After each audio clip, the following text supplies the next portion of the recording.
This is An American Workplace, a podcast dedicated to rewatching and discussing NBC's beloved mockumentary series, The Office. My name is Katie White, and joining me as always is my good friend and co-host, Chad Hopkins. How are you doing, Chad? I'm doing well. I'm smack dab in the middle of this 3-day weekend, and am looking forward to having the day off tomorrow. I bet. It's your first week's teaching. Congratulations. I bet you're glad it's done. Yes, I am. It was a busy week, nonstop, all day, every day this past week, teaching students how to play string instruments.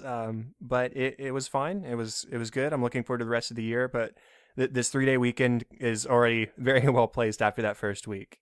I don't get too used to it. No, not at all. But how was your week? Oh, it was fine. We started fall a little bit early here in New York, so I've been loving that. I am jealous. It was cool a little bit here in Texas, here in the Dallas area, but it's starting to get hot again before it gets cold. So I'm just ready for the cold to be here 100% of the time. Well, now that we're on our 8th episode of the show, we do have 2 new reviews for the show. So I want to send out a big thank you to Mickey Dr. 7 and, forgive me if I say this incorrectly from how you imagine it, the You Go Gleiser on iTunes. So thank you both for the reviews. Thank you all to everyone who has reviewed so far, and thank you in advance to anybody who has yet to review and would like to give us that little bit of a boost on iTunes and help with visibility on the show. So thank you, and looking forward to any future comments you guys send our way. And with that, I think we're ready to move on to the episode. What about you, Katie? Let's do it. Episode 9 of Season 2 is Email Surveillance. It aired on November 22nd, 2005, directed by Paul Feig, written by Jennifer Salota. In this episode, Michael is getting the ability to spy on his employees' emails, thus the title Email Surveillance, and he uses that newfound power to find out about a party that Jim is throwing at his place that night, that all of the other employees have been invited to except for Michael. So he spends the whole rest of the day, the whole rest of the workday, dropping hints that he knows and wants to go to the party, but is unsuccessful. Jim neglects to invite Michael on purpose, and so at the end of the workday, everyone leaves for the party, lies about where they're going to Michael, and Michael instead goes to improv class. But Michael being Michael, before the night is through, he crashes the party and ends the night in a karaoke duet with Jim. So even though he crashes the party, we do have a little bit of a happy ending here. And, you know, I just realized it's sort of become a catchphrase for me as far as talking about Michael being Michael, because that's just, that's him. That's Michael. It's Michael being Michael. There's an expected behavior we have for him at this point in the show. Yeah, I think we've finally kind of come into stride with Michael. We, like we said, we're 9 episodes in to Season 2, and I think we finally are now getting kind of a steady stream of expectation for Michael. We kind of know what he's up to, who he is. So I think we'll see this Michael for quite a while. I think so too. And just starting off the very top of the episode, we have the cold open where it's bright and early in the morning. He looks out his office window and there's this guy with brown skin and a turban walking up towards the building, and Michael automatically assumes that, we're in trouble. A terrorist is invading our building. And it's not like this guy is wearing Middle Eastern garb. It's just he's wearing normal clothes with a turban. Like, he's a normal guy. You see people like this all the time in America even. It's not a big deal. But Michael freaks out. He runs into the office. He turns off all the lights, tells everybody to be quiet. And when people ask questions, Jim asks, "Are we in danger?" And Kevin asks Michael, "Should I call the?" And he cuts him off. Michael says, "No, there's no time to think about it. This is real. You just need to be quiet." And then we have that great talking head immediately after. It cuts to the talking head, and he says, "Yeah, the new IT tech guy and me did not get off to a great start." Pretty brutal cold open. I remember watching that actually when it first aired. Well, maybe not when it first aired, but when I watched through it for the first time, and just groaning at that talking head, like, oh, it's just the IT tech. Like, it's, oh. Yeah, his racism is still grounded in racial stereotypes. So whether it was in the client episode that we talked about in episode 7 of the show, where he just says adios specifically to Oscar after saying something else to everybody else, or whether it's basketball back in season 1, where he was assuming that Stanley was going to be good at basketball because he's black. All of this is just Michael sees a skin color, he makes assumptions, and they're normally wrong. And this is another instance of that. While we're on the subject of Michael, his just pathetic and sad attempts to try to get an invite to Jim's barbecue. Just grilling people throughout the day on what they're doing this weekend, what they're doing tonight. He talks with Jim.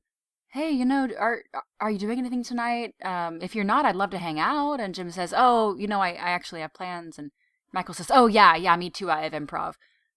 And Jim says, well, I thought you wanted to hang out. And Michael kind of reneges. Oh, no, I misspoke. Not tonight, because I have improv tonight, and I wouldn't miss that. But, if something else came up, I would definitely not go to improv.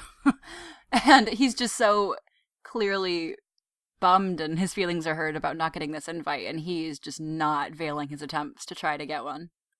Yeah, it's sad. I do feel a little bit bad for Michael. I only say a little bit because he's spying on everybody, and that's how he finds out in the first place. But there's this shot where everybody has left the office for the day. He's been asking everybody what their plans for the night are. Even Dwight has lied to him. Dwight, his loyal number 2 in the office, assistant to the regional manager.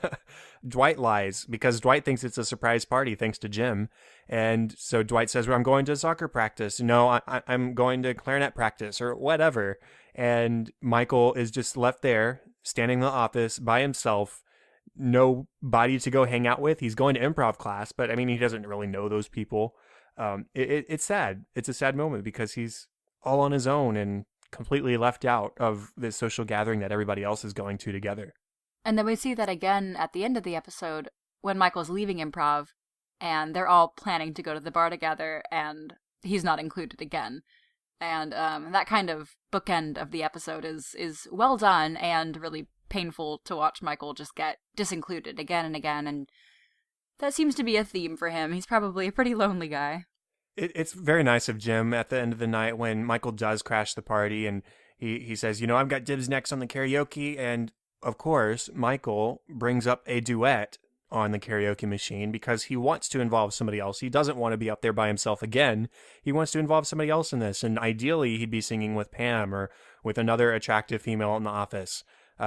But Jim gives in after Michael has sung both the Kenny Rogers and the Dolly Parton parts of Islands in the Stream on his own. And Jim comes up and he takes it easy on him. He says, he's here, might as well have some fun with it. And they sing the chorus together. So it's a pleasant ending to the episode.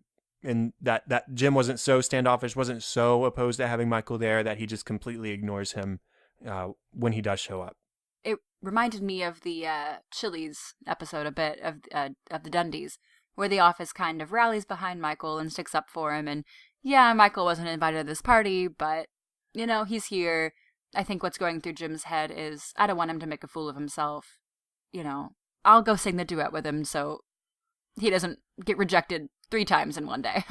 Right, and it does diffuse the tension a little bit, too, because Michael shows up and everybody's just suddenly very antisocial, just sitting around, not talking very much, ignoring Michael, requesting somebody to sing with him. And so Jim says, 1, to save Michael's feelings, and 2, to save the party, I'm going to go up and I'm going to sing with him. And like I said, it's a fun little ending to the episode. As for the email surveillance itself, what's really funny is the first time he tests it, he has the IT guy, which I don't think we get a name for the IT guy in this episode. I don't think so. Okay. I was just wondering about that. Yeah, I don't think so either. I think he shows up later maybe with a name. But for now, I'm just going to call him IT guy. But he says, okay, you need to search for the word profits. I want you to search profits in everybody's emails.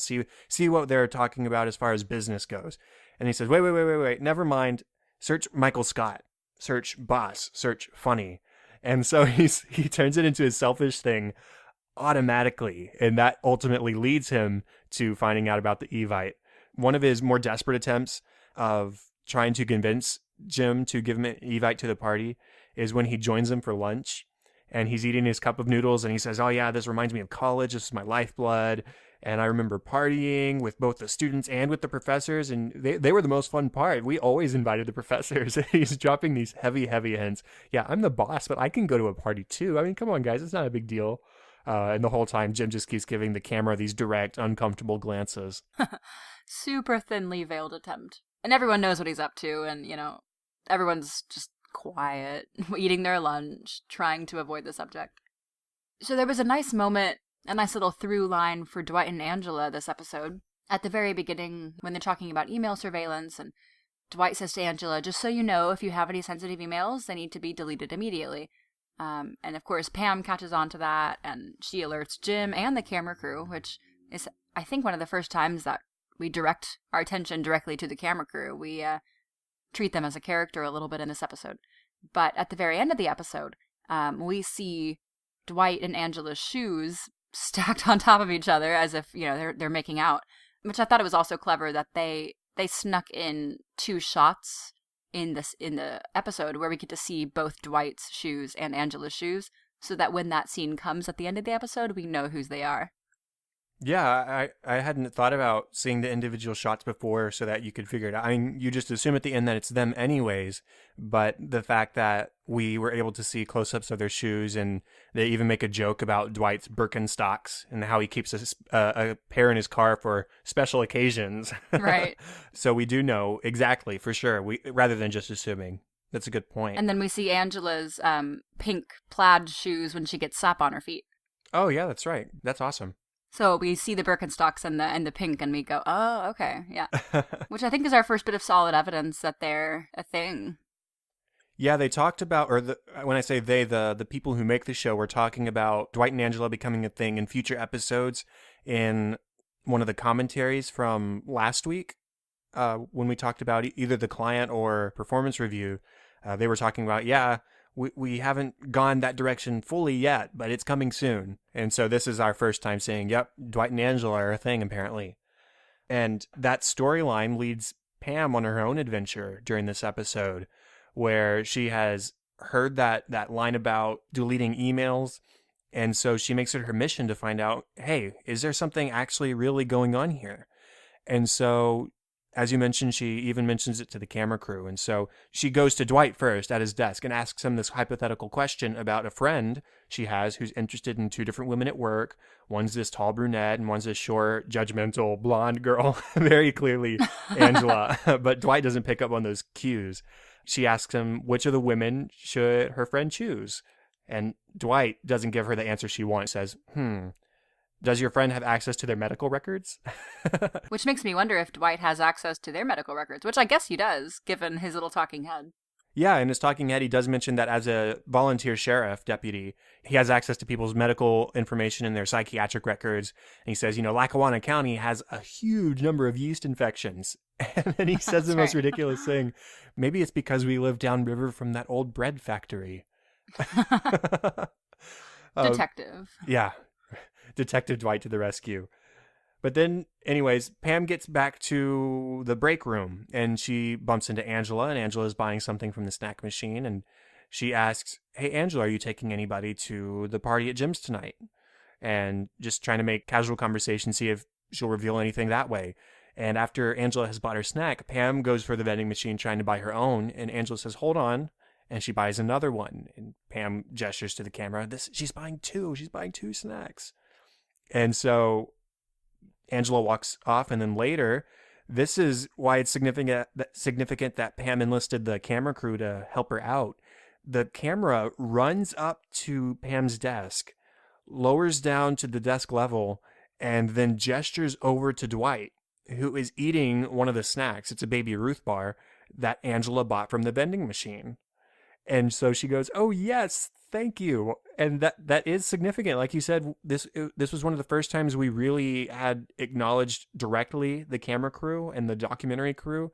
And this was a shot where it was very, very clearly somebody behind the camera with a personality running up to Pam, gesturing towards Dwight and drawing her attention to this continued adventure she's having. Right. I thought that was a really interesting use. And we don't see too much of it, admittedly, in this series. But that was a nice moment where we're reminded that, oh yeah, there are people behind these cameras. They are part of a documentary. It's not just a sitcom style show or, a fly on the wall thing. We are watching them in a documentary setting. the final sort of conclusion of this arc that Pam is trying to figure out what's happening here. She goes to the party and she sees Angela and Dwight talking with each other, and she goes up to Phyllis and says, "Hey Phyllis, have you heard any rumors about any maybe possible office romances?" And Phyllis says, "Oh, you mean you and Jim?" And Pam freaks out, like, "No, what are you talking about?" And then Phyllis feels really bad. Bless her, she feels awful because she was making an assumption that Pam wasn't trying to imply. And Pam does shake it off. She says it's fine. She is shocked, but then she has her own talking head outside of Jim's place and says, we were just grasping at straws. I dropped this project. Two people can hang out and just be friends. It's unfair for them to think otherwise. And she's saying that to herself, but she's also saying it to everybody else. Like, listen, Jim and I are friends. That's all we are. It's nothing more. That's it. It's nothing more. And speaking of Jim and Pam, there's a nice little moment as they're taking the tour of Jim's apartment. Ryan asks Jim if Katie's coming to the party, and Jim says he hasn't spoken to Katie in a while. And the camera pans over to Pam's face, and she kind of suppresses a smile, clearly happy that Jim and Katie aren't seeing each other anymore. Yeah, it's our first mention of Katie since the fire back in episode 4 of season 2. And of course, Ryan asks, "Hey, can I call Katie?" And Jim responds, "We'll talk about that later. Like, this is not the time or place for that kind of thing." But we do get the cameraman zooming in on Pam to catch her reaction. First, she sort of opens her mouth almost in surprise, but then she just, as you said, sort of suppresses a smile as she's going up the stairs. But then Jim walks in on Pam later. He's giving this tour, and he notices that Pam has been left behind. And so he goes back to his room, and Pam's in his room. And so they simulate the distance between them in the office in his bedroom. So he sits at his little personal desk, and she sits on his nightstand across the room. And then she sees his yearbook on the bookshelf. And so she goes to grab a yearbook and jumps under the bed. And as she's looking through and laughing at his yearbook photo from high school, we get a shot from the other side of the bed looking towards Jim in the door. And Jim just looks on like, man, this is the end goal. Having Pam here in my room, in my house, on my bed. And not that he's trying to get her in bed. He definitely wants more from a relationship with Pam than that. But it's like, wow, this is exactly what I want. This happy moment. But the circumstances are all wrong. Yeah, there was nothing sexual about it by any means. It was just them hanging out in his room. And there was kind of that, I think I mentioned this a couple of episodes ago, when the dancing or swaying to the iPods, but it was that kind of first date awkwardness and excitement and, new relationship feelings that kind of made themselves present in that scene in Jim's room, of just some kind of awkward silence, but exciting at the same time. I got a lot of that from them because this is the first time that we know of that they've spent time alone together in a private place. They see each other at the office, they hung out at Chili's, but I don't think that it's mentioned that they really hung out outside of a work setting before, and this is the first time that I know of. Yeah, there was definitely this one. There was the Dundies, but that was still with work people. I mean, this is still with work people too, but this was a one-on-one. Nobody was around in this moment, at least, and they were enjoying time spent together. In Jim's bedroom, in Jim's bedroom, of all places, yeah. Just a bit more intimate. Yeah, he's looking on longingly, and good man, he's not trying to pursue it any further in that moment. He's depressed. He's glad Roy's not there. He's glad that she was able to come by herself and that she was able to come. But he just wishes it was different circumstances that she was in his room. As far as Dwight individually goes in this episode, it's strange to me how genuinely happy he is when Jim tells him that this is supposedly a surprise party for Michael, because Dwight starts asking Jim about directions to the apartment or to Jim's place, and Michael's standing nearby. So Jim says, "Hey, shush, shush, not everybody knows about the party, specifically Michael." And Dwight says, why doesn't Michael know about the party? Jim says, "Because it's a surprise party." He's just trying to come up with something to placate Dwight in the moment. So Michael interrogates him at the end of the day. He lies, says he's got soccer practice, clarinet practice, and he ends it with, "Have fun tonight, whatever it is that you're doing, and I'll see you Monday." And then he puts on this like devilish grin, like he's trying to suppress this immense joy in him, like, "Oh, I'm so excited." He goes up to the camera and he says he has no idea, and he walks out. But it's funny. It's just strange to me how excited Dwight is that this is a surprise party for Michael.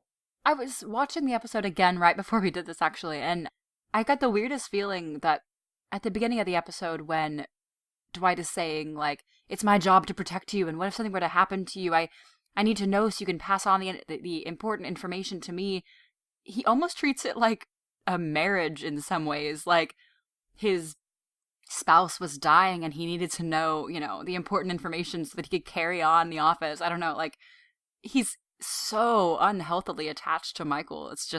He's just your boss. He is just his boss, but man, Dwight takes it to another level, and he's the only one who shouts surprise when Michael does show up later in the night, Right. because he's the only one who thought it was a surprise party. And so he's really the only one who's glad to see Michael as well. Now, let's talk about funny moments. What character do you want to start with? This was just such a good Michael episode. I think I want to go back to him. Michael at improv class has got to be one of my favorite things. I love especially when we first see him at improv class and the teacher, the leader, whoever is up front and says, "Okay, who wants to volunteer to go?" And everyone's hands are up, everyone wants to go. And Michael is making, "Ooh, pick me, ooh, Mr. Carter." So he's chosen, and immediately everyone's hands go down, and the teacher's like, "All right, anybody? Come on, please, somebody." And he has to select someone to go because no one wants to work with Michael. And we do get a return of his Michael Scarn FBI agent character from the threat level midnight script that we got in The Client that we talked about last week. He's this guy who brings in a gun to every scene. And we get this talking head pretty early on, and he says, "What's the most exciting thing that could happen to someone? Somebody has a gun. So I always start with a gun." And so you see everybody else in the class's disdain for Michael's antics. This is clearly not his first time here. Clearly not his first time bringing Michael Scarn as a character, or even says Michael Schoon at one point. I think that was probably Michael trying to, I think that was probably Michael trying to get away from it being the same character. Oh, his last name's different, so it's a different character. Right. And he even says, "I always start with a gun because you can't top it," which is just not the point of improv class. Like, you're supposed to go somewhere with it. You're not supposed to just start at the peak of excitement. I don't know. It's just not the point. Yeah, I mean, somebody having a gun and shooting everybody can certainly be interesting in certain circumstances, but when it's all a character does every single time he's there, it's certainly not the most interesting thing that can happen anymore. Right. And it just stops any further scene. It just stops the action. Like, I win the scene. Yeah, there's one moment where he jumps into the scene and it's been going on for a while and he hasn't been involved up to this point. And so he comes in and he shoots everybody. he just shoots all of them. They're all dead. So it definitely can't go on anywhere from there. And then the instructor pauses the instruction and he says, okay, that's enough for that one. And he says, "Wait, you didn't see where it was going." Where was it going to go, Michael? You were the only one still alive at that point. Right. Can't go anywhere. And so we have that great moment where the instructor, quote, confiscates all of his guns. And so you have this moment where Michael's lifting guns out from under his arms and from his back and his sides, and he hands them all over. And it's also worth noting that Ken Jeong is in this episode. It's pretty early in his career. He'd made a few single episode TV appearances up to this point until his first appearance in Knocked Up in 2007. So he was still a pretty young actor, at least unknown actor. But he was in this episode. He played the character Bill. And after Michael has had his guns confiscated, he has a chance where he truly has to improv, or at least that's the expectation, that he's truly going to have to improv. And he has no idea what to do. He doesn't know how to respond. He doesn't know what to do in this situation. And so instead, he leans into Ken Jeong's ear and he whispers something. And slowly, Bill, or Ken Jeong's character, raises up his hands like somebody's holding a gun to him. So the instructor says, "Hey, Michael, what did you say?" And he said, "I don't know. I didn't say anything." And he says, "Bill, what did he say?" "I can't show it to you, but I have a gun." Ugh. Just getting around that loophole. Like, he can't be a very creative guy if that's all he wants to do in improv class. It's just it makes me laugh. I honestly right now can't remember if we see much more of Michael in improv. I know he still goes later on in the series, but I can't remember us seeing him, but I hope we do. Yeah, I can't remember particularly either if there is another moment where he goes to improv and we actually see it, but he's always talking about it. In fact, he mentions Ryan Stiles in a deleted scene, and he has a talking head within the episode itself where he's telling a quote story of how he came to find improv class. And he botches his first few attempts of trying to tell this story. He stumbles over his words. Finally, he comes across, oh, yeah, I was walking along the street and this race car driver pulls up and he says, wow, you're funny. You're the funniest guy I've ever met. And you should go to improv class or whatever. And he says, who was that guy? Dale Earnhardt Jr. I think that's who he says. And I think so too. And he says, and that was an improv. It was a very bad improv, Michael, is what it was. He's just not good at it. He's not good at it. And there's this great deleted scene where it's him and that woman that first he improved with. And we get the extended version of him shooting her in the head and telling her to talk and then telling her to shut up when she does talk. And then he shoots her in the head. And then they start to dissect his choices with the gun. That was a super painful deleted scene, bringing me back to a lot of my acting class days where people just make excuses for their bad choices in acting class. And, oh, bad memories. I bet. Painful, but excellent. Well, I did have one question based on his improv class experience. And that question is, why do you think Michael feels the need to bring excitement to everything? Is it because he's just not a creative person and that's his go-to? Or do you think, I don't know, what do you think is his reason for trying to elevate the scene automatically? I think because it's an attention getter. People don't necessarily find Michael funny or really super interesting, and I think it makes people pay attention to you. I mean, that was kind of my first impression, that they have to pay attention to me if I'm the most powerful one in this scene, you know? Yeah, that makes sense. I agree. What other characters do you want to talk about as far as funny moments go? I had written something down at the party. I thought it was fun that we see Kelly, Oscar, and Stanley standing off in the corner, and they're talking about paper products, and Stanley says, oh yeah, I really didn't expect that this one product would sell as well as it did. And Oscar says, you know what, it surprised us all, and I'll tell you why. And Kelly interrupts and says, can we please not talk about paper? There's gotta be something else that we can talk about. And they all just kind of stand there for a second, like, what else do we all have in common? Right. And they really couldn't think of anything else to say. Yeah, these aren't people who hang out with each other much outside of the office. So even when they're outside of the office, they're talking about the office. And Kelly asks them to talk about something else, and they have no clue what to talk about. They just stand there awkwardly picking at their teeth and otherwise trying to think of something to say. Pretty awkward, yeah. What else did you have? I love that Angela seems to be disappointed and almost angry by the lack of non-meat food options at a barbecue. Like, she knew it was a barbecue. It was always advertised as one, but when she goes up to Jim at the grill, and he asked her, okay, do you want a burger, a hot dog? What sounds good? What do you want to eat? And she says, I'm a vegetarian. He says, we have soda inside. And she just walks off and like scoffs at him. Like, what did you expect? What do you think a barbecue is? That's by definition, barbecue is like smoked or grilled meats with sauces or whatever. That's exactly what it is. And you were wrong to expect something else. And she was all pissed off because she got sap on her shoe in an outdoor setting. Yeah. It's just, everything was upsetting. But I also love when she's talking to Dwight. You hear a little snippet of their conversation, and it sounds like she's justifying to Dwight that she's drinking wine because Jesus drank wine. Like, yes, I loved that one. Yeah, that's so good. It's very much in the background because the focus is on Pam discovering that they're over there talking to each other, but you see her holding a glass of wine, and really we don't ever see Angela drink almost ever. But maybe she's under a lot of stress. Maybe she can't eat anything because she's at a barbecue and she's vegetarian. So she's drinking wine. She says, well, Jesus drank wine. I don't see anything wrong with it. That's too funny. Yeah. And then Kevin, first off, there's this great moment earlier in the episode when he finds out that Michael can see what's on their computers. And he says, I've got to delete a lot of stuff. A lot of stuff. And it makes you wonder exactly what he's got on his computer. But I mean, we've seen Kevin obsessing over juvenile things or being not a creep. I wouldn't call Kevin a creep at all, but he's just very not very mature. And so really makes you wonder what he has on his computer that might be so incriminating. So that's the first Kevin moment that makes me laugh. And then when he's at the party and he's standing by the grill and Ryan comes up and it looks like he's reaching for meat or something. And Kevin slaps his hand and says, "Not so fast, fire guy."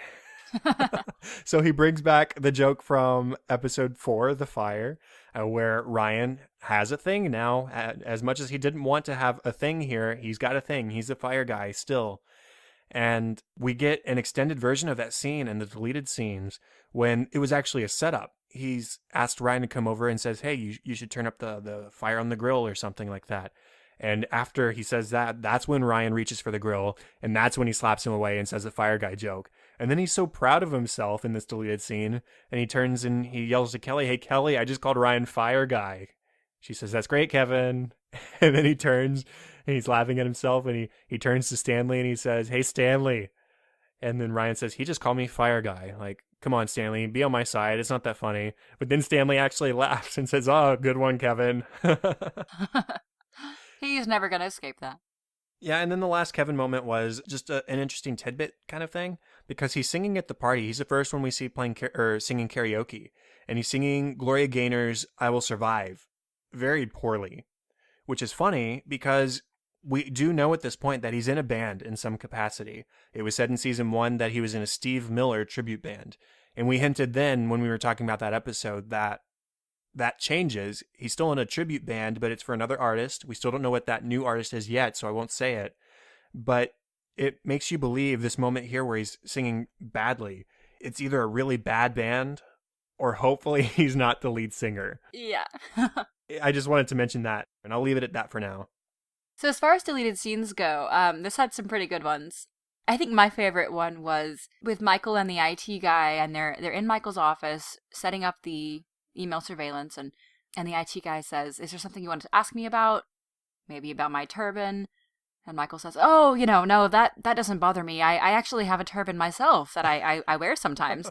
And Michael pulls out his turban that we saw in the Karnak, Johnny Carson character a few episodes ago, which is just so offensive that he would just pull this out and put it on, and it's something that Michael would not and should not be wearing, and the IT guy just cringes. And then Michael kind of gets the hint and takes it off and leaves, and he says, "Do you want any coffee or tea or hummus?" Yeah, he's being very stereotypical again, and he even asks the guy, "Did you have Johnny Carson in your land?"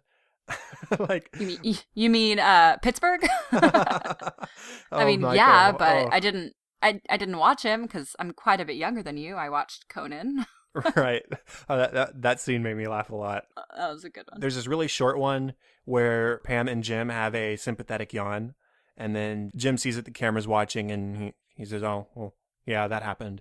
And that's all it is. That's all that little momentary scene is they both yawn at the same time, and yeah. Which I thought was fun because, you know how they say yawns are contagious. You only catch a yawn if you look at one, because Pam kind of yawns first and then Jim, which means whether he was looking at her or not, she was kind of in his subconscious, and he kind of saw her yawn out of his periphery. There was another deleted scene where Roy comes in, and he's playing lovey-dovey with Pam. He's kissing her. He says, "You're the best, Pam."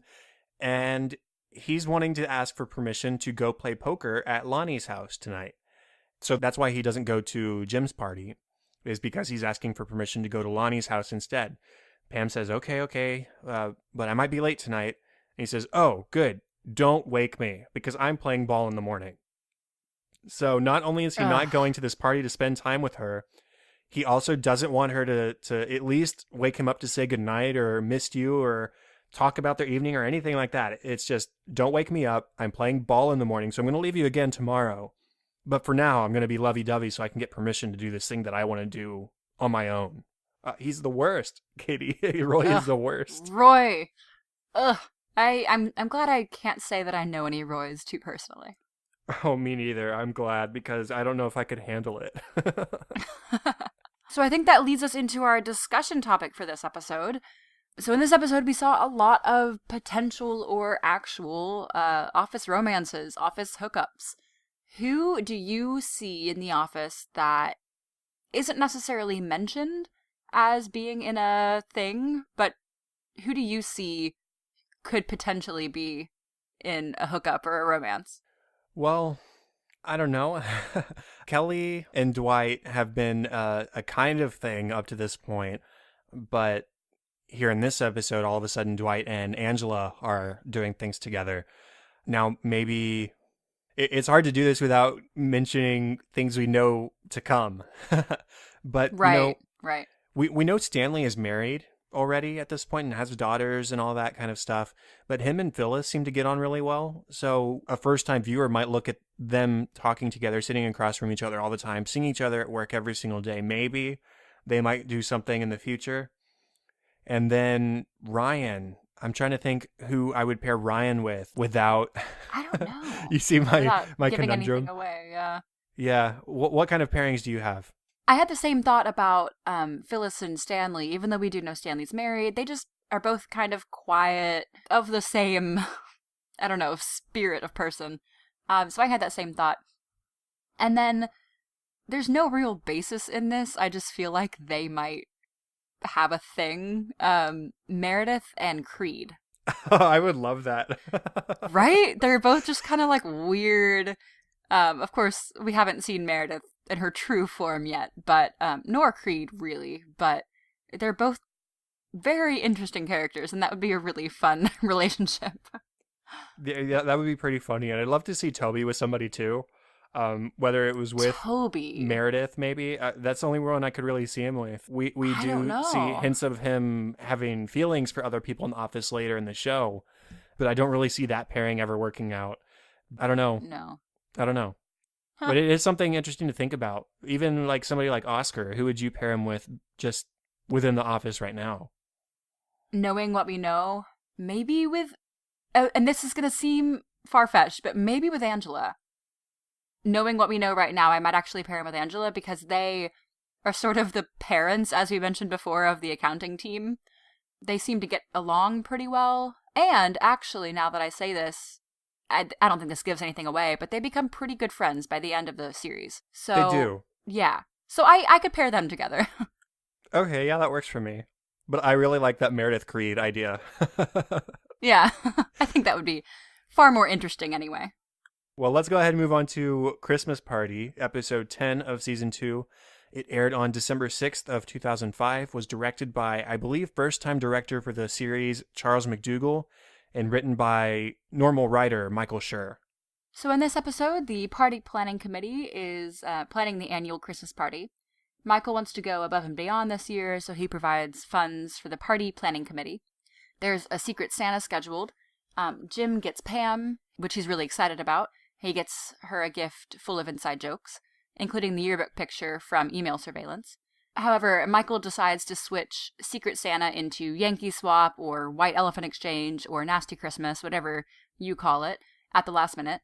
Everyone's really bummed about their gifts because now nothing makes sense, because everyone had bought a gift for a specific person, and the party is kind of ruined. Michael decides to ignore the corporate rules and go buy alcohol to liven the party back up.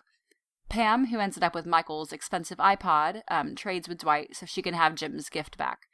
The party gets out of control just as Michael kind of wanted, and everyone ends up having a pretty good time in the end. So that's our Christmas party this year, the first of several Christmas episodes of The Office.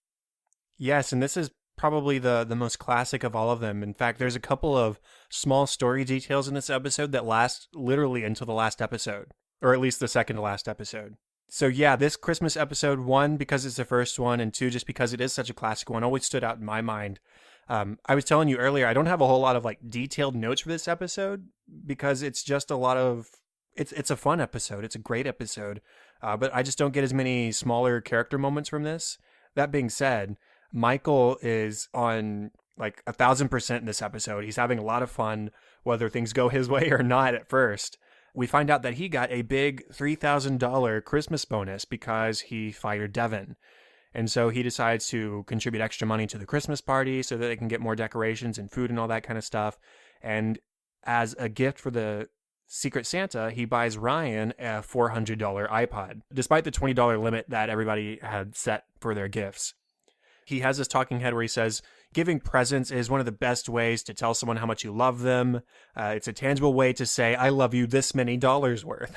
And so that becomes a theme throughout the episode where he's comparing everybody else's gifts to his, which isn't fair because everybody else abided by the $20 limit and he spent $400. So of course, nothing else is going to stand up in his mind as good as a video iPod. Not so fair. Yeah, not fair at all. And I feel bad for Phyllis because she gets Michael in the Secret Santa drawing and she makes him on her own a homemade oven mitt. And he hates it. He thinks, how is this better than an iPod? And we're just left here thinking that's not the point, Michael. This isn't a competition. This wasn't a comparison. You were supposed to buy something or make something, in Phyllis's case, for the person that you drew. And you cheated, basically, is what it comes down to, is Michael cheated.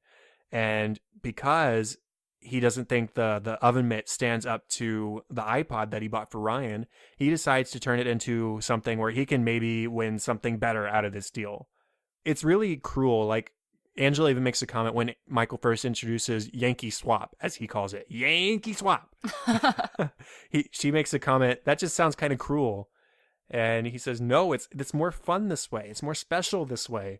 I would think, personally, that buying something specific for somebody is more special. But hey, what do I know? I'm not Michael. Right, and when we look at most of the gifts, I mean, maybe Creed's is an exception since he found that shirt, literally just somewhere. Most of the gifts had, some personal sentiment. Somebody put thought behind that. And even if it was just Oscar's gift to Creed, which was a Irish shamrock keychain, he says, I think Creed is Irish, so here's a keychain. Right. But even that had some thought behind it, and especially Jim's gift to Pam, which was a teapot, which she really wanted. But more than that, it was full of inside jokes between the two of them. So there was the yearbook picture because she loved that so much, and he kind of laughs. Yeah, I made her laugh for some reason. I don't know why. There was a hot sauce packet, which was an inside joke with them. I think a pencil, like a little yellow pencil was in there, and several other things. Just kind of a teapot full of memories, which was really nice, which wouldn't have made sense to anybody else. And he also got her a card. He wrote her a card. And he says, because Christmas is the time to tell people how you feel. And we see him at the end of that episode when she finally gets her teapot.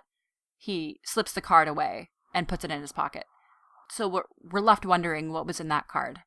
Yeah, in fact, in the commentary, Jenna Fisher says, hey, I still don't even know what was in that card. Nobody told me. The only person who knows that is John Krasinski. And I'll just go ahead and say that remains a mystery for the entirety of the show. But right. that may come back into play at some point. But I love that he actually did write something. Oh, me too. And I would love to one day find out maybe what John Krasinski said. But I also think I've seen maybe interviews or something where somebody asked, hey, what did that letter say?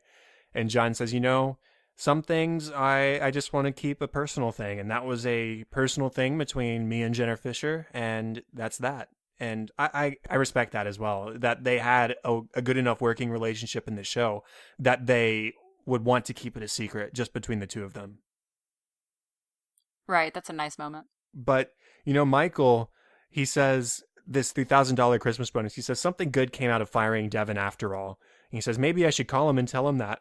And the worst part is I could so picture Michael calling Devin and actually saying, hey, just so you know, you don't need to feel all bad about losing your job here. You don't need to feel too bad about getting fired because I did get a bonus out of it and I'm throwing this great Christmas party for everybody here. So thank you, Devin. And being sincere about it. Like I can picture Michael doing that and thinking he's being sincere, thinking that he's actually telling Devin a good thing. And then I don't know how Devin would react, but I'd imagine he'd be pissed off because I would be. Yeah. But it's just that Michael even suggests such a thing and that I could totally picture him doing it. It's so bad. And of course, Michael, when he first says that he got this big bonus, says he got 3,000 G's. I think he means $3,000 or $3K. He got a little confused on his terminology there. 3 G's, 3K, 3,000, but he 3,000 G's is definitely not his bonus. I didn't pick up on that. That's funny. But there's also this continued narrative that Michael has, that people of different skin colors can't portray characters of different skin colors. So Daryl comes in and he's asking to borrow Michael's Santa hat, because Michael's wearing a Santa hat and he has a beard at one point too. He's saying, "Can I borrow your Santa hat for something?" And Michael says, "Have you seen Santa, Daryl? Like, it just doesn't work." Dwight can be an elf because it makes sense. He's got elfish features. And we get this close-up zoom on Dwight. Yeah, we get a close-up zoom on Dwight, and then later he's wearing the funny ears and the elf hat. But he doesn't want to give Daryl the Santa hat because he doesn't think Santa is black or could be black. That's the same sort of thing he did back in Halloween when Kelly dressed up as Dorothy from Wizard of Oz, and he says, "Hey, you should have dressed as the character from Bend It Like Beckham because you're Indian, and that's an Indian person playing soccer, so you should have done that." Michael. Same sort of thing as last episode. He's got this casual racism that is always prominent, almost in some way every episode.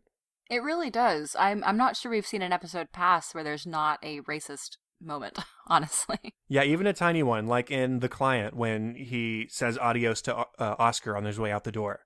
Small things like that. Right. There's always at least one tiny thing where he's saying something that can be perceived as racist. As far as some other character interactions go, there's an interesting moment between Kelly and Dwight and Angela. So, like we said, in email surveillance, we now know that Angela and Dwight are hooking up in some capacity, whether that's romantic or physical, we don't really know. But we do see when the Christmas party gets a little bit rowdy, everyone's had some alcohol, Kelly goes and kisses Dwight in the kitchen. And we see that Angela sees this. And Angela goes outside and gets furious and starts throwing Christmas ornaments down and stomping on them. So that's just an interesting little triangle happening there. Yeah, things don't go well for Angela in this episode. Nothing goes the way she wants it to. First, it's the lights that Phyllis bought for the Christmas tree are the tiny white ones. And so when they reveal the lights and the decorations on the tree, it really doesn't look all that impressive. And so she's upset about that. And then they're doing the gift exchange and Michael changes it to a Yankee swap. And she doesn't like that very much. And then after Michael brings alcohol back and they're all having a good time, Michael congratulates Ryan as king of the party planning committee. And Ryan did nothing. It's all Angela. Angela is the queen and the emperor of the party planning committee, to be honest. She's in charge.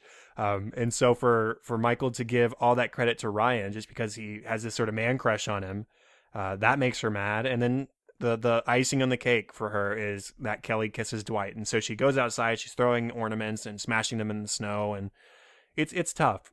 But then they talk about in the commentary how as Angela's mood is declining over the course of the episode, Phyllis starts out from a pretty bad place because, one, she picks the wrong lights for the tree. It's not impressive. Then Michael is just so hard on her and her Christmas gift. And it's not just him being unhappy with his gift. It's that he's actively trying to pawn it off onto somebody else because he hates it so much. Then Meredith finally gives in and throws her a bone and says, I'll take the oven mitt. Thank you, Phyllis. This is something I appreciate from you. But from then on, after Michael says one more rude thing, she leaves the office and she comes back with none other than Bob Vance Refrigeration. And it's our first time to meet him. And we get this great deleted scene where she's talking about how she invited somebody to the party. And she says his name's Bob Vance. He works at Vance Refrigeration next door. That's how I met him. And then she gets quiet for a second and almost says, she says quietly, "He's my boyfriend." She's really excited about it. She's real proud that Bob Vance is her boyfriend. And it's this real sweet deleted scene because she has had a hard time this episode. Michael has made her feel bad. In fact, another thing we found out from the commentary is that while filming that part of the episode, Phyllis Smith, who plays Phyllis here, is she would take crying breaks in between filming takes, and she wouldn't talk to anybody. And so she was having people come up to her, "Phyllis, are you okay? Are you okay?" And she was just trying to stay in character and keep the emotion running so that she wasn't constantly going back and forth between emotional states while filming this episode, which sounds incredibly depressing to me. But yeah, good for her for being consistent. But Bob Vance makes her happy, and that's great in this episode. I did just have one more character interaction to talk about. At the very end of the episode, after the Christmas party has been a success, everyone decides, even though they've had a lot of alcohol, to go out to the bar. And as we saw in email surveillance, Michael has just not been included in this sort of stuff before, tries to get invites, they never happen, but at this episode, Michael gets the invite, he's invited to the bar, and he goes.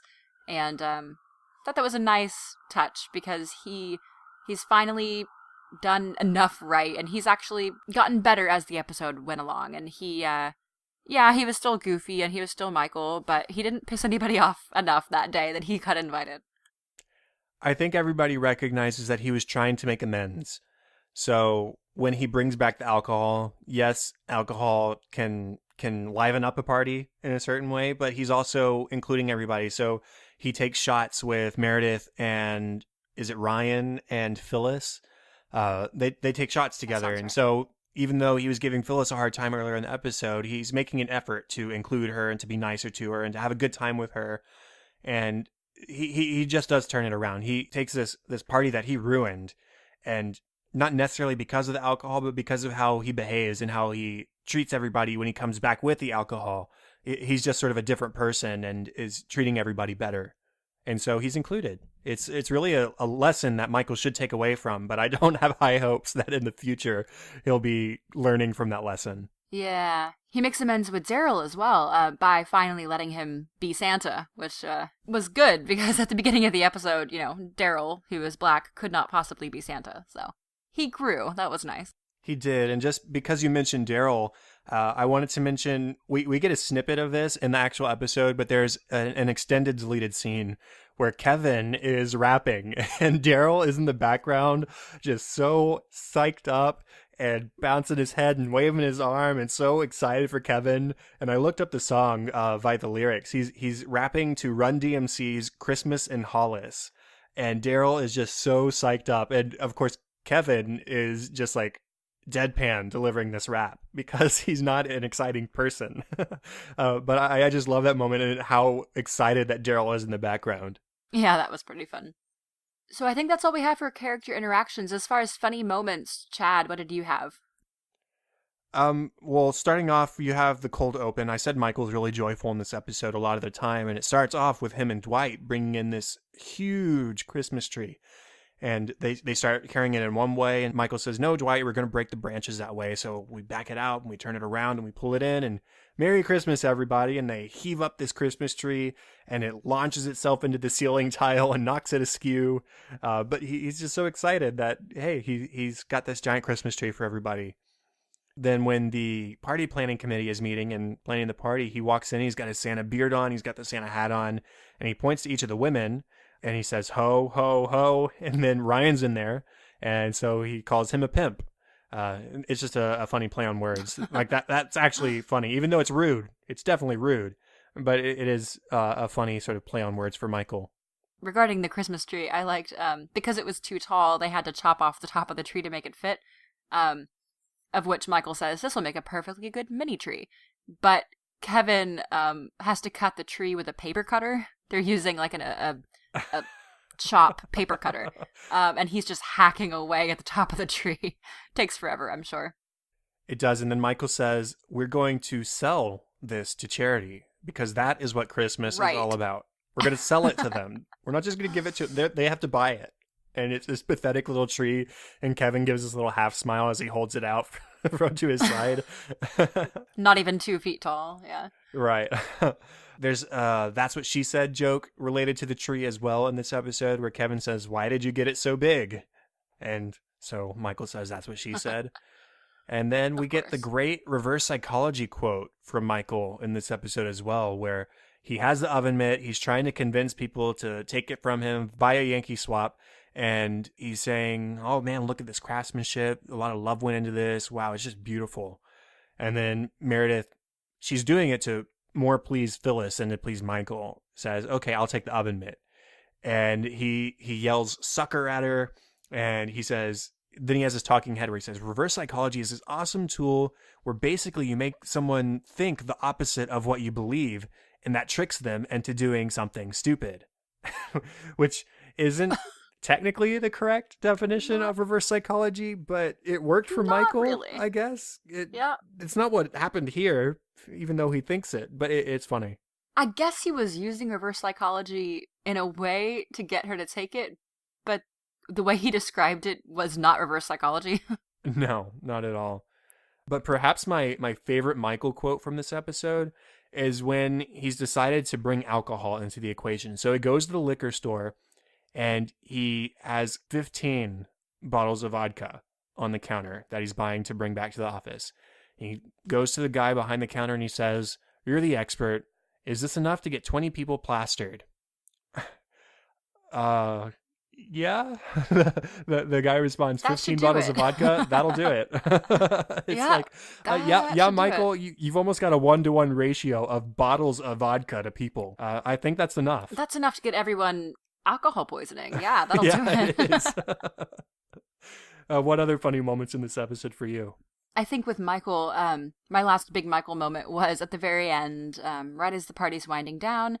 Michael's in his office, kind of getting his things together, and Meredith walks in and doesn't say anything that I remember, but completely strips off her top, so she's topless. And Michael looks up, kind of half gasps, just makes this weird drunken "oh," brings up his camera, takes a picture, and he leaves.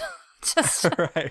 doesn't really take him by too much surprise. Right. He doesn't really react in any extreme way. It's just like, oh, well, that happened. Here's a picture to document that. Let's go. Right. All right, away from work. And speaking of Meredith, this is really, we'd mentioned before, there was a moment, I don't remember what episode, but Kelly comes up and asks Meredith if she wants to go out on a Friday night. She says, "I don't know, I'm still recovering from last night," and referring to a Thursday night. So we'd gotten hints that Meredith likes her some alcohol, but we really get a lot of that in this episode, resulting in that moment where she shows up topless, or takes off her top in Michael's office. And she had a talking head earlier in the episode where she says, "Yeah, I made a New Year resolution to not drink anymore during the week." So, Right. yeah, she's got an alcohol problem, and that's the result. I think one of my other favorite moments this episode was when Dwight ended up with Jim's gift for Pam, which was the teapot, and he says, "No, this is perfect. This way I can use it as a nasal drainage. Like, if you're familiar with neti pots, which is what that is, it's like a basically a teapot that you tilt water in one nostril and it comes out the other. Ask any singer; they'll tell you it's a lot of fun, and it's fairly disgusting, and Dwight wants to use Pam's nice gifted teapot as this disgusting, like, nasal drainage. It's horrible. It's so gross. And Jim is just mortified that if anybody to get this teapot, it'll be Dwight, and he's going to use it for that. There were a couple small Dwight moments that made me laugh. There was one where he's got a dustbuster and he's using that tiny handheld vacuum to clean up the tree needles that are scattered all over the place in the office. And then he continues his proud tradition of quoting villains by saying, he quotes Billy Zane's character from Titanic, "I make my own luck." He's continuing that. First, Darth Vader, then Lex Luthor, and then here he's quoting Billy Zane in Titanic. Kevin drew himself for a Secret Santa, and he didn't tell anybody. So we get two talking heads talking about it. The first time he says, "I drew myself for Secret Santa and didn't tell anyone." And then he gives this big, stupid grin. The Kevin grin, really, is what it is. And it's just, he's so excited that he drew himself for Secret Santa and kept it a secret. And then when it comes to the Yankee swap later and he steals back the foot bath that he bought for himself, and he's got this talking head, he says, "Oh no, maybe I should have gotten the iPod. Oh no." It's like, oh, I didn't really think that through, did I, Kevin? But it's funny. This is our first time meeting Bob Vance, and he's Phyllis's boyfriend. And we are introduced also to his personality quirk, which is every time he introduces himself to somebody, he has to say, "Bob Vance, Vance Refrigeration." So he's introducing himself to a group of 3 different people, and he says, "Bob Vance, Vance Refrigeration," every single time. And then after he's introduced himself 3 times using this little phrase, then Ryan says, "What line of work you in, Bob?" Oh, that is so good. So good. I really like Ryan in certain moments in this earlier season. Not so much later, as we'll get to eventually, but right now, Yeah. Ryan has his really funny moments, and that's one of them. He does, yeah. And worth noting, this was the return of the party planning committee, and also Todd Packer shows up at one point because alcohol's involved and everybody's partying, so of course he shows up. The episode ends with Michael having a voiceover talking about the joys of Christmas. But while he's doing that, you see everybody else down in the parking lot throwing snow at each other and just having a good time, saying their goodbyes as they get ready to head to the bar, some of them. And it's a happy ending to the episode that did have a couple of down moments, but ended on a positive note for sure. We were lucky and got a commentary this episode. So we did get a list of who gave whom which Christmas gifts. So let's see. We have Jim, of course, gave Pam the teapot. Dwight was going to give the paintball lessons to Phyllis, correct? Yeah. We had the iPod from Michael to Ryan. Pam, this one was not shown in the episode. She drew a picture of the office and was going to give that to Meredith, I believe. Uh-huh. Stanley was given a picture frame by... You'll have to fill me in on this one. Meredith, maybe? I believe it might have been Meredith. Kevin gave himself a foot bath. Kelly was given the desk plate by Stanley. Who was the book of short stories or poetry? I think it was from Ryan, but it was for Toby. For Toby, yep. So that's all I remember from from their list, but it was interesting that there were some that weren't shown in the episode, including especially Pam's drawing, because they had to, get this whole piece drawn and find somebody to do it, and they actually hired an artist who happened to be a male artist to do it, and they said, it's just not Pam's soul in the drawing. It just doesn't seem like something that Pam would draw. So they went to several young female art students and had them draw what they wanted drawn, and they narrowed it down from there, and they eventually chose this one girl who they mentioned does many, if not all, of Pam's drawings throughout the series, which I thought was really interesting, so that all of her art is done by the same person, so it has the same style. Yeah, I thought that was really cool too. I noted that as well, that they used the same person to draw multiple Pam drawings, at least through this season, and presumably continuing through the rest of the show. Worth noting in the commentary, Kate Flannery, who plays Meredith, and David Denman, who plays Roy, were both in the commentaries for, I think, the first time. And something cool that happened with this episode that they talked about was that the day after this episode aired was when iTunes first announced that you could download TV episodes from iTunes, which is 100% coincidence considering that a video iPod is featured so prominently in this episode. So people were getting iPod videos for Christmas and then downloading this episode specifically onto their new iPod videos, it's a mind-blowing coincidence. And they said people never believe that, but it's true. Just excellent luck. Yeah, for sure. We got confirmation that the high school photo of Jim in the teapot is actually of John Krasinski, which I would assume, but we got the confirmation. And Jenna Fisher picked out that specific teapot. Like she had several to choose from, and she decided this is the one that Jim would get for Pam. Very cool. And coincidentally, is her husband's favorite color is teal, so that's nice.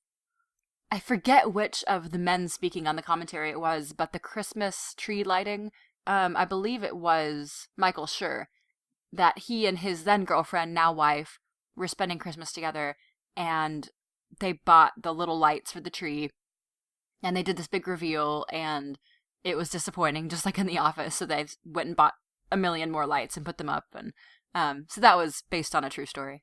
And he also borrowed a line from his wife. He said, I bought my wife an iPod. And when I gave it to her, she said the line, "This is going to change the way I work out," which is what Pam says when she and Roy are looking at the iPod video. And I neglected to mention this during the actual episode discussion, but Roy has another despicable Roy moment where they're looking at the iPod video together that Pam has taken from the Yankee swap. And he says, "Yeah, I was going to get you one of these for Christmas, and now I'm going to save a lot of money. I'm going to get you like a sweater or something." Ugh, right. Oh. And then, of course, Pam decides, nope, you're not getting out of this that easy. I'm going to trade this with Dwight, and I'm going to get Jim's gift instead. Which is just, when you're engaged to somebody, like, you should, within your means, should be getting them you know, a decent gift. Yeah, It's not like they're your, next door neighbor that you speak to once a year on Christmas. It's somebody that, you are marrying. and they've been together for several years, and they live together. I mean, it's insane that he would downgrade her gift from an iPod video to a sweater just because she already got an iPod video.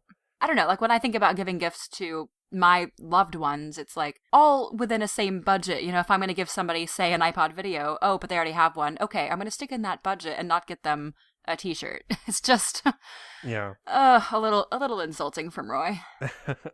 Yeah, that's for sure. But it was cool that that line specifically was from Michael Schur's wife when he gave her iPod.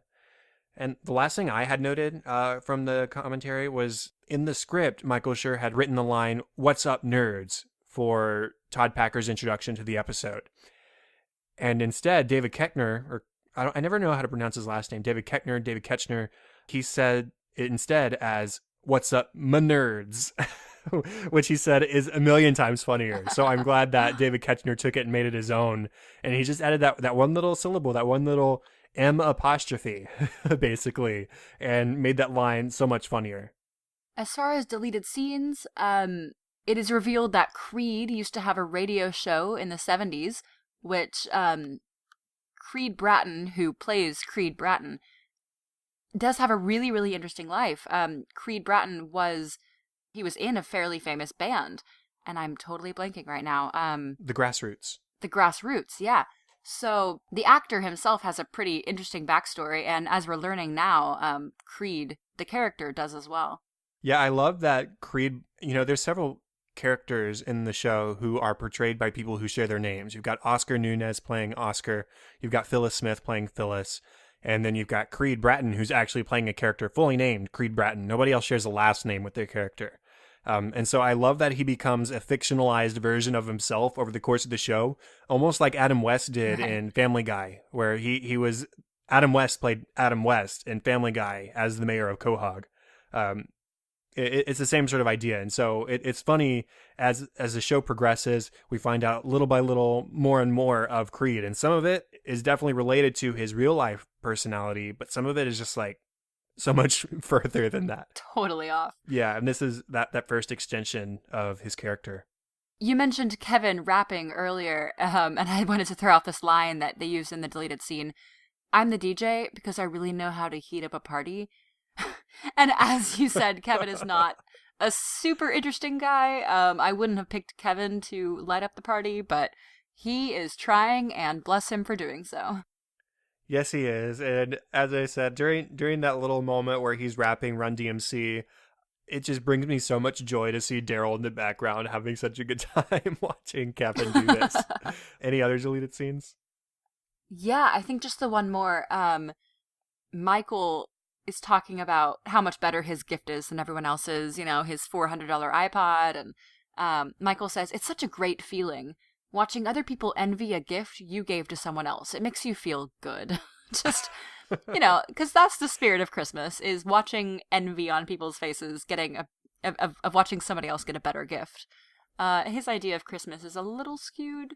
I get that he's proud of his gift, but that was not the point of the game. No, he was just showing off, and that's all it is. Michael showing off, and yeah, he got the Christmas bonus, so he did with it what he wanted, and that was it. And it almost ruined the party, but thankfully he did turn it around with some alcohol. Now, for our discussion topic for this episode, I have a little bit of a game. What I've done is I've taken a randomizer, and I've typed in everybody's names in the office. And I'm going to hit randomize. And then we're each going to have a character assigned to us. And we have to come up with, on the spot, a gift for that character. So. All right, I'm a little nervous. All okay, right, let's do it. So your character is Ryan. What are you getting Ryan for Christmas in Secret Santa this year? Okay, it's hard because I know Ryan later. But my first thought was like a Bluetooth headset. But maybe that's because I know Ryan later.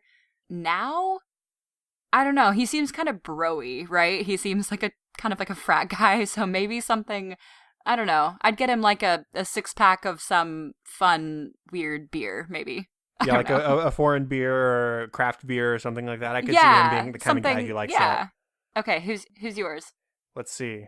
I've got Meredith, which almost makes this a little bit Ooh, too easy. I guess I could just get her a couple bottles yeah, of vodka or something, or yeah, maybe a fun shirt that says something about alcohol. yeah, I just can't think of anything other than alcohol related things to give Meredith because that's yeah. that's even in this episode that's who her character is. That's most of what we know about her right now. Yeah.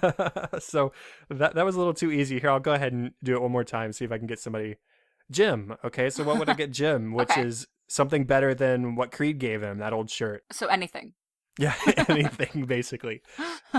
I would give him maybe like a book on ways to prank people, like prank ideas. Oh, So he okay. could go Yeah. through them and see, okay, this one would be good for Dwight. Let's see. Or really, the whole thing would be used to plan against Dwight. But I think that would be fun. Like, give him a prank ideas book, or even maybe some sort of Yeah. planning notebook where he can sketch out ideas for his own pranks. I bet he would use that very much. I think that'd be a lot of fun. Well, cool. I think that is the end of the official 8th episode of An American Workplace. You can contact us at facebook.com/workplacepod or on Twitter at workplacepod. Please, if you feel so inclined, remember to rate, review, and or subscribe on iTunes. And you can email feedback or ideas to workplacepod@gmail.com. You can find me on Twitter at ktlady623 or on Facebook at facebook.com/katie.white. And the best place to find me is at Chadadada on Twitter. That is CHADADADA.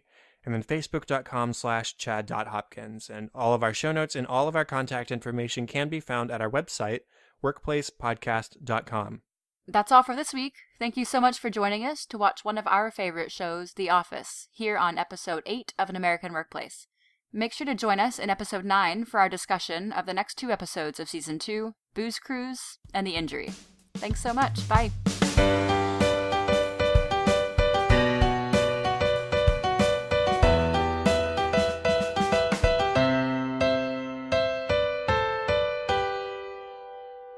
And she had a talking head earlier in the episode where she says, yeah, I made a New York resolution, or New York, oh my goodness. I typed NY in my notes. So I said, okay. That's amazing.